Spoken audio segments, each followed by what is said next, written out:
Increasingly, there is discussion within the heritage industry on how to adapt cultural heritage buildings to the damaging effects of climate change. Flooding is one notable challenge. However, currently there are limited existing tools for assessing vulnerability of individual cultural heritage buildings, fewer case studies of how to adapt heritage buildings, and limited tools that integrate values into adaptation recommendations. As such, this thesis is an exploration in how to improve the robustness of cultural heritage architecture against flooding, and it hypothesizes that anticipatory adaptation techniques that retain core heritage values while altering the architecture will be a key strategy.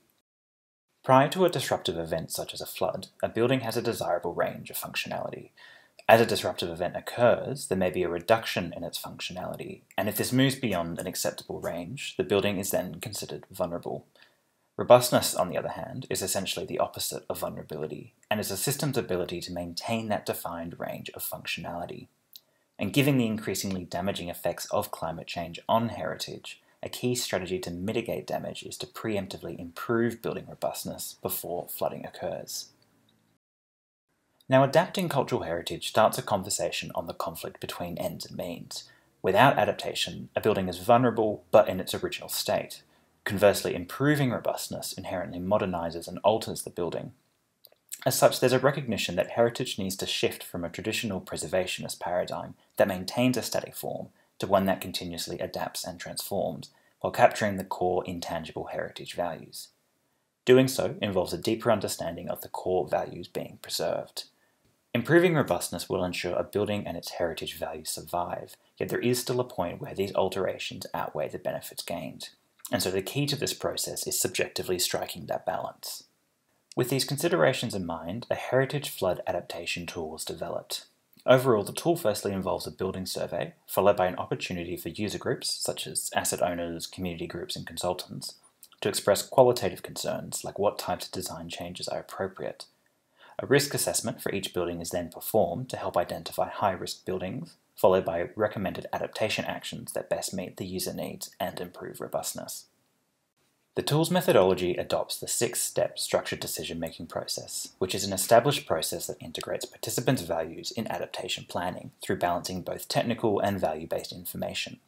The steps are, firstly, to identify the problem statement, which is considered as current flood risk, and this is achieved by assessing the risk of each individual building element, such as doors and windows, to then calculate an overall relative damage score.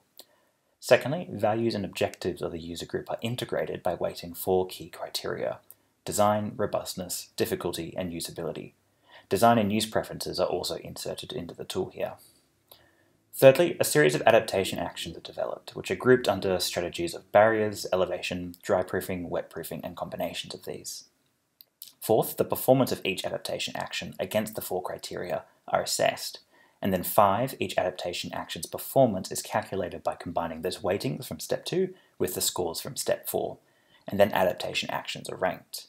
Finally, the recommended actions are implemented. To illustrate step 6, a series of case studies have been developed on Cockatoo Island in Sydney. And Cockatoo Island has a very varied and diverse colonial history. Architecturally and functionally, the island has a very additive character. Sandstone buildings have been added to and cut from, buildings are transformed, and it illustrates this architectural language of adaptation and reuse to meet the island's current needs. To test the tool, 2 buildings have been selected. First is the office, which is a weatherboard building built around 1870, and second is the machine shop, which is a larger sandstone building built around 1839, followed by various alterations through the World Wars. The buildings were modelled for 3 flood heights, of which the maximum surpasses the door entry for both buildings. Focusing on the office building, the user group has stated that usability is the most important key criteria. Robustness is the next most weighted, followed by design and difficulty, and the building is required to be used daily. To show the tool's sensitivity, 2 different design preferences have been developed. In the first version, there is no water entry, but it is accommodating to building access change. Material change is acceptable, but there's preferably little change to the siting or visibility of the building. For the second version, there is a greater emphasis on siting change and less on material change. And as can be seen here, these different preferences lead to different adaptation action recommendations. Looking at Office version 1, the tool recommends the action code external plus raise door entry, which involves firstly raising the door entry, and then secondly coating the facade in a watertight and structurally robust cladding. To achieve this, the facade is clad in Corten steel, with a raised entry ramp to the door, and building on the site's additive character, the design retains and uses the existing substation as a reference point for laying out the facade.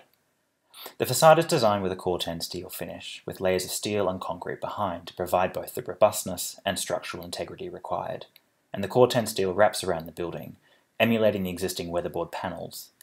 As time passes, the outer layer develops a patina. For the door, the tool states that the door entry should be elevated, and so to achieve this, the entry ramp was designed so that it peaks above the maximum water level before descending to the door entry. For the second office version, the tool now recommends an external barrier that is structurally robust, allows no water ingress, and is a low susceptibility material. To achieve this, a ramp that mirrors the pitched roof acts as a flood barrier, and it's built with a red pigmented concrete layer that complements the roof. The angled surface also allows its use as a place of recreation and rest during non-flooding periods. For the machine shop, design is the most important criteria, followed by robustness, difficulty, and usability, and the building does not need daily operational requirements. Designing with water is the highest design preference, however the building's visibility shouldn't be obscured. From this, the tool recommends the action coat external plus coat internal and elevate internal floor to flood line, which involves coating the facade and internal finish in a watertight and structurally robust cladding, coating the door in a low susceptibility material, and then raising the internal floor finish above the flood level. Translating this architecturally, the existing conditions are used as a basis. The green corrugated plastic strip above the sandstone wall is complemented with a weathering copper strip below. Focusing on the wall structure, the tool recommends coating the structure with a watertight and robust facade, with no changes to structure as water pressure differentials are balanced on either side. Here the walls are coated in a copper finish that patinas with time. The floor, already concrete, is elevated through additional concrete layers, and the slab is broken into smaller spaces for different uses through different materiality, echoing the additive character of the building's walls and facades. Between the different slab areas, a metal mesh allows visibility to water below when the building is flooded. And like in past alterations, the structure above is also altered and cut through for new spaces. On this upper floor, the timber floorboards are replaced with a metal mesh, allowing visibility to below.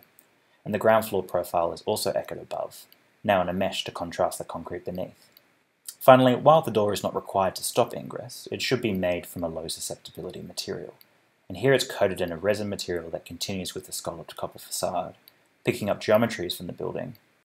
Overall, the tool and the adaptation actions it recommends aim to provide confidence that with proper planning and assessment, heritage buildings can adapt and evolve to changing climatic impacts. To adapt heritage requires a movement between both qualitative and quantitative data, considering what exists on site and what needs to be altered. Adaptation inherently involves change. However, by marrying quantitative analysis with values-based decision-making, then more precise, effective, and meaningful changes can be made.